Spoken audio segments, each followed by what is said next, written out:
सुधा समाधान।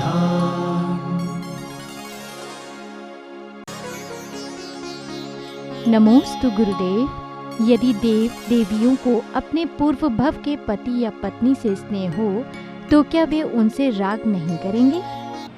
देखो, आप लोगों को यदि पता चल जाए कि पड़ोसी के जो बेटा है वह मेरा ही बाप था पहले, तो क्या आप उस बेटे को अपने घर में ले आएंगे? पता चल जाए कि आपका ही बेटा पड़ोसी में जन्म लिया है, तो क्या आप उसको अपनी वसीयत दे देंगे? पक्का पता, गारंटेड बता रहा हूँ कि तुम्हारा ही बेटा था जो मर करके पड़ोसी के जन्म हुआ, तो क्या आपका राग उतना बढ़ेगा जितना स्वयं निजी बेटे का है? नहीं बढ़ेगा। भवांतरों के प्रति जो राग भाव है वह अलग चीज़ है, और ब्लड रिलेशनशिप, जो खून का जो संबंध होता है वो पर्याय बदल गई, उससे खून का संबंध थोड़ी है, जाति का संबंध थोड़ी है। संसार में हर व्यक्ति नाना प्रकार की, ऐसा कोई भी व्यक्ति यहाँ नहीं बैठा है जिसका किसी से कोई संबंध नहीं रहा हो। एक भी स्त्री यहाँ नहीं बैठी जो तुम्हारी कभी माँ नहीं बनी हो, पत्नी नहीं बनी हो, बहन नहीं बनी हो। एक भी पुरुष यहाँ नहीं बैठा है जो कभी पिता, बेटा, भाई न बना हो। तो ये सब बनते रहते हैं, लेकिन राग उसी से बनता है जिससे ब्लड रिलेशनशिप होती है अथवा कोई हमारे संबंध होते हैं। वो जानते हैं कितनों से राग, मान लो पूर्व भाव का उनको राग जाग भी जाए तो उनको तो अवध ज्ञान में पता नहीं कितने जागेंगे, कितने लोग दिखेंगे। उनको ये दिखेगा कि ये मेरा पूर्व भाव का भाई था, तो उनको ये भी दिखेगा कि 2 भाव पहले ये मेरा दुश्मन था। उनको ये दिखेगा कि पूर्व भाव में मेरी पत्नी थी, तो उनको अवध ज्ञान में ये भी दिखेगा तो 2 भाव पहले मेरी मम्मी थी। अब उसको मम्मी की दृष्टि से देखें कि पत्नी की दृष्टि से? 2 भाव पहले माँ थी, बीच के भाव में बहन थी, इस भाव में पत्नी है। अब 3 दृष्टियाँ एक साथ दिख जाएंगी, तो अब वो क्या करेगा? ऐसा उन लोगों के अंदर इतना विज्ञान से तत्व चिंतन होता है कि उनको ऐसे परिणाम, वो जानते हैं कि जगत का स्वभाव है। नमोस्तु गुरुदेव। तीर्थ क्षेत्रों पर विनय, नियम और रीति रिवाज के अनुसार विवाह करना क्या उचित है? आगम के अनुसार करो विधान। विवाह एक ऐसी गंदी प्रक्रिया बना दी तुम लोगों ने, बहुत गंदा कर दिया। विवाह एक बहुत पवित्र अनुष्ठान है तुम्हारा। अनुष्ठान के लिए उस ढंग से आओ, कायदा से दोनों पक्षों को ऐसे बैठना चाहिए जैसे पंच कल्याणक विधान करते हैं। बारातियों को, दूल्हा दुल्हन को, सबको मंदिर की ड्रेस पहनना चाहिए। दोनों पक्ष के पुरुष वर्ग धोती दुपट्टा में हो और दोनों पक्ष मिलकर के भगवान का अभिषेक करें, भगवान के सामने पूजन विधान करें, पंच परमेष्टि आदि। दोनों पक्ष बैठे विधान करने के लिए, और विधान करने के बाद जो हवन किया जाए, उस हवन कुंड की 7 परिक्रमा लगाई जाए, और जो शेषाक्षत बचें वो बाराती लोग खड़े होकर के जब वो परिक्रमा लगाएं तो वो पुष्पों को उनके ऊपर क्षेपण करें, मंगलम भवतु कहते हुए। वो पुष्प हैं, ये फूल नहीं, जो शेषाक्षत विधान के बाद बचे हैं। और दोनों प्राणी वहीं पर अपने आप में उपवास करें उस दिन। जैन दर्शन के अनुसार रामचंद्र जी और सीता का जो विवाह हुआ उस दिन दोनों के उपवास थे। वैष्णव दर्शन ने भी सीता के लिए और राम के लिए उस दिन उपवास की बात कही कि जिस दिन वह कार्यक्रम हुआ, जिस दिन पाणी ग्रहण हुआ, दोनों ने उपवास किया था। तो ये उपवास पूर्वक कार्य होना चाहिए। और फिर उसके बाद, शादी के बाद गृह प्रवेश नहीं है। दोनों व्यक्ति वहीं भगवान के सामने कम से कम 3 दिन, अधिकतम 7 दिन का दोनों ब्रह्मचर्य व्रत ग्रहण करें। और घर जाने की अपेक्षा सिद्ध क्षेत्रों पर और तीर्थ क्षेत्रों पर भगवान की भक्ति पूर्वक 3 दिन और 7 दिन व्यतीत करें, वहाँ से लौट करके जब आवें तो ठाट बाट के साथ घर में प्रवेश करें। ऐसी विधि से यदि आप करते हो तो कहाँ दोष है? विवाह कहाँ हुआ? वो तो 2 पक्षों के द्वारा विधान हुआ, विधान की परंपरा हुई, अकेलवार फेरे डाल करके वरमाला डाली है। तो ये विधि से यदि आप करते हैं तो पूज्यवर जिनसेन स्वामी महाराज ने महापुराण के अंदर 2 श्लोक लिखे हैं कि जिनेन्द्र की साक्षी पूर्वक ही। लोग कहते हैं कि राग का कार्य भितराग के सामने क्यों? राग का कार्य कहाँ है? किसने कहा है राग का कार्य? किसने कहा? राग का कार्य आप लोगों ने मना रखा है, आपकी वासनाओं ने, आपके पाप विचारों ने। गृहस्थिक जीवन की एक शुरुआत जो होती है, यदि सही श्रावक की भूमिका में करता है तो वो इसलिए करता है, हे भगवान मैं संसार के कीचड़ में जा रहा हूँ, हम 2 अपरिचित मिल रहे हैं, आप मेरे बीच में साक्षी हैं, हम दोनों कभी एक दूसरे का किसी प्रकार नुकसान नहीं पहुंचाएंगे, और आपकी साक्षी में रह कर के करेंगे तो आगे यह कार्य के दलदल में हम फंसेंगे नहीं, अपना नियोग पूरा करके पुनः मोक्ष मार्ग पर आ जाएंगे। तो इस विधि से करो। आज जो तुम लोगों ने विवाह में चकड़दम मचा रखा है, उस अनुसार तो क्षेत्र तो क्या, धर्मशालाएं तो क्या, किसी धार्मिक परिसर में आज की शादियां होने लायक नहीं। क्योंकि आजकल शादी बारातों में क्या नहीं होता है, क्या नहीं होता है, बस इतना ही से कहना काफ़ी है। किसी भी धार्मिक सामाजिक स्तर पर आजकल की तुम्हारी शादियां होने योग्य नहीं। आप, मुझे कम मालूम है, आपको ज़्यादा मालूम है आजकल की शादियों में क्या होता है। महिला संगीत में किस प्रकार का फूहड़ नाच होता है और क्या क्या गलत वहाँ होते हैं, वे सब आप लोग जानते हैं। तो वर्तमान में जो विवाह पद्धति तुम्हारी चल रही है, यह तो किसी क्षेत्र या धर्मशाला में प्रवेश भी नहीं मिलना चाहिए। और आगम के अनुसार तुम करते हो तो तीर्थ क्षेत्रों पे करो, मंदिर में करो, जिसका नाम हमने दिया है चक्रवर्ती विवाह। उस विधि से यदि आप करते हैं, लोग करते रहते हैं ऐसा, वो कहते महाराज फेरे हम यहाँ फेर लेंगे, फिर होटल में जाके रिसेप्शन रात्रि भोजन कराएंगे। क्या मतलब निकला? उसमें रात्रि भोजन नहीं होगा, दिन में भोजन होगा। ये नहीं हम यहाँ नहीं करेंगे, होटल में रात में कर लें तो नहीं, और पूरे विवाह में नहीं होगा, आलू प्याज नहीं बनेंगे, भोजन होगा विधिवत, एक सभ्यता का एक प्रतीक बनता है। आगम के अनुसार यदि कार्य करें तो कोई बाधा नहीं।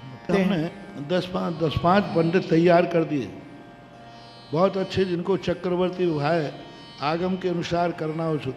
कोटा के अंदर जितेंद्र बाबू हैं, हमारे संस्थान से आशीर्वाद प्राप्त, उनको तैयार किया है।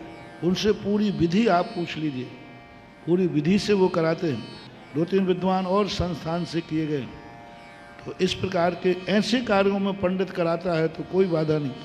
आजकल के तुम्हारे शादी विवाह पंडित कराता है तो पंडित भी उन दोषों का भागीदार होता है। नमोस्तु गुरुदेव। सड़कों पर घूमते गाय आदि पशुओं को मरने और कटने से कसाईयों से कैसे बचाना चाहिए? आदेश दे चुका हूँ, क्योंकि जो पशुपालन उत्पीड़न कानून बना हुआ है, वो कानून अंग्रेजों का बनाया हुआ है जी। और अंग्रेज चूँकि मांसाहारी थे और अंग्रेजों के पास वाहन थे, इसलिए उन्होंने इतना लूज बनाया कि किसी गाय का, किसी पशु का मर्डर हो जाए या किसी का एक्सीडेंट हो जाए या वाहन करने के लिए जाए कोई, तो 50 रुपये जुर्माना भर के छूट जाते। मैंने खुद एक ट्रक पकड़वाया, वो रास्ते में चल रहा था, भैंसें भरी हुई थी, बहुत सारी भैंसें भरी, छल्ली के नुआ। मुझे देखने में आ गया तो मैंने रोका। उस दिन मैंने बिहार भी रोक दिया, राजस्थान घटना, और सबको बंदी बना लिया, सब पकड़ लिया। वो जाकर के कोर्ट में गए, 3-4 दिन के बाद 50 रुपये का जुर्माना दे करके भी छूट गए। 50 रुपये का जुर्माना, और वकील ने छुड़ाया। सब जैन वकील, जो हिंदू वकील थे, मैंने कहीं बोला जी कानून से जीत गए। वो तो गलीमत रही कि वो जो कसाई था और मेरा मन था कि ये भैंसें तो कटने नहीं जाएंगी चाहे कुछ भी हो। तो जब उसने कहा कि भाई अब कोर्ट से जीत गए, तो वो कसाई आ गया, महाराज जी अब तो आप क्या करोगे, कोर्ट का ये बारन, पुलिस आई उन गायों भैंसों को कसाई को दिलाने के लिए। मैंने आंख बंद कर ली। कसाई इतना दिलभीत हुआ, बोलो महाराज इन जानवरों को आपको इतना दुख है तो लो मैं नियम करता हूँ, इन जानवरों को मैं नहीं काटूंगा। उस कसाई को दया आ गई, लेकिन तुम्हारे कोर्ट को दया नहीं आई, कानून को दया नहीं आई, न्यायालय को दया नहीं, क्योंकि वो कानून अंग्रेजों का बनाया हुआ है। आज भी भारत देश के कानून में अंग्रेजों की बनाई हुई बू आती है। जैसे एक्सीडेंट में ये किसकी बनाई, गाड़ियां अंग्रेजों के पास थी, इसलिए उन्होंने कानून वैसा बनाया। तो हमें जब तक हमारे विधान में कानून में संशोधन नहीं होगा तब तक हम गाय को नहीं बचा सकते। और गाय को बचाने के लिए, पशुओं को बचाने के लिए हमें कानून में परिवर्तन करना पड़ेगा, तभी हम सफल हो पाएंगे। और दूसरी बात, जन जागरण करो। हमने अजमेर जिले के अंदर 21 गांवों का बीड़ा उठाया था और एक एक नियम दिलाया था कि गाय जहां जन्मेगी, जहां दूध देगी वहीं मरेगी।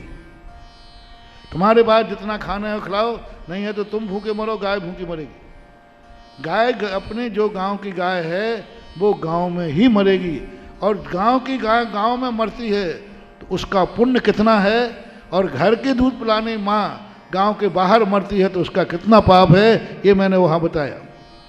और 21 गांवों के अंदर इस शपथ का रूप बना था। तो ये जागरण करें। हम कसाई को नहीं रोक सकते काटने से, क्योंकि कसाई कहता है मुझे तो कोई पाप है नहीं।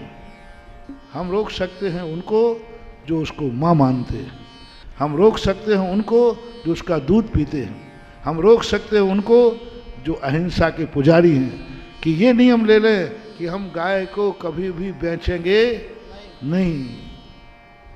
जैनी लोगों को लेना चाहिए, आजकल जैनियों के गाय बहुत कम हैं। और दूसरा तरीका जो हमारे पूज्य गुरुदेव ने दिया है कि हम बूचड़ खाने भली बंद करा पाएँ या न करा पाएँ, लेकिन हम गौशालाएँ खोलकर रॉ मटेरियल को कैद कर ले, उनको मटेरियल ही नहीं मिल पाएगा तो क्या करें, क्योंकि वो जो कसाई हैं उनके पास गाय नहीं है। कसाई तो तुम्हारे यहाँ से खरीद के जाते। और सारा हिंदू, सारे जैनी एक नियम ले ले कि गाय दूध देने के बाद नहीं बिकेगी, गौवंश नहीं बिकेगा, तो बूचड़ खाने तो अपने आप बंद हो जाएंगे। और उसका तरीका एक ही है, क्योंकि आज घरों में लोग लग नहीं सकते, फ्लैट सिस्टम है, गौशालाएं खोलो। और गौशालाएं सबसे बड़ी चीज़ है। गौशालाएं तो खुल जाती हैं लेकिन उनके साथ बहुत अन्याय होता है। मैंने कई गौशालाओं का सर्वे किया, मैंने पूछा कितनी गायें हैं, आप प्रतिदिन कितना भूसा डालते हैं। उसका जब पूरा निकाला तो आधा किलो एक गाय को था। और आधा किलो एक गाय को, तो बड़ी गाय तो क्या है, 3 गायों का खाएगी, मरेगी कौन, छोटी गाय, जो छोटी और कमजोर गाय हैं। तो कम से कम गौशालाओं में इतना तो अत्याचार नहीं करें। अरे वहाँ तो 5 मिनट में कत्ल हो करके मर जाती है, यहाँ तो तुम उसको भूख से तड़पा तड़पा के मारते हो, उसको खाने नहीं मिलता है। गौशालाएं खुल रही हैं लेकिन गौशालाएं कोई सेवा नहीं हो रही। गौशाला में बंद कर दी जाती, किसी को चिंता नहीं है कि आज किसी कमजोर गाय को खाने मिला है कि आज गाय के बछड़े को दूध मिला है कि नहीं मिला। कमेटियां बन जाती, गौशाला बन जाते, हम महाराजों के आशीर्वाद लेके सब जय जयकार हो जाती है। लेकिन गौशाला में गाय, मेरा मानना है कि जैनी गौशाला में गाय जैसे पलना चाहिए, जैनी बेटे की माँ जैसे पलती है ऐसे पलना चाहिए। कम से कम उसको इतना भूसा मिले, इतना खाने को मिले, और हर गाय को खाने को मिले। चिंता होना चाहिए, ये सींग वाली गाय है, एक बिना सींग वाली गाय को नहीं खाने देती। और वो खाएगी क्यों नहीं खाएगी, क्योंकि तुमने 1 किलो आधा किलो भूसा उसके हिस्से में आया। तो ये सब गायें खोल करके कहीं गायों का अभिशाप मत ले लेना। गौशाला खोलो तो गौशाला के लिए बिल्कुल ऐसा समय दो, बारी बारी से समय दो। गौशाला कमेटियों को मेरा कहना है कि गौशाला खोलते हो तो गौशाला के लिए समय दो।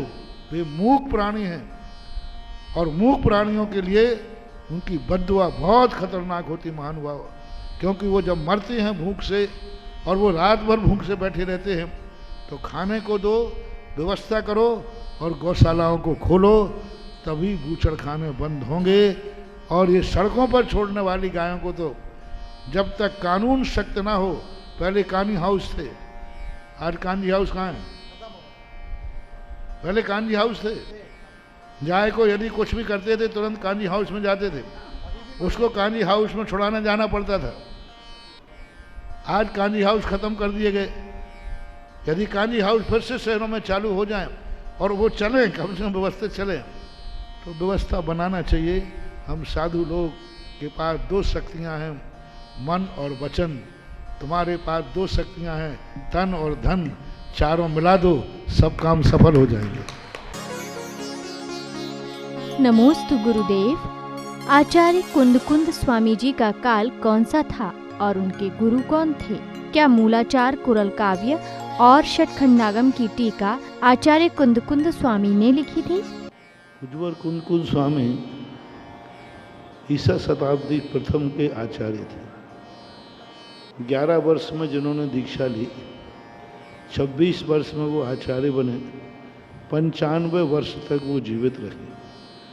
उनके पिता का नाम कुंदन था, को माता का नाम कुंदलता था, इसलिए उनको कुंद बोलते हैं।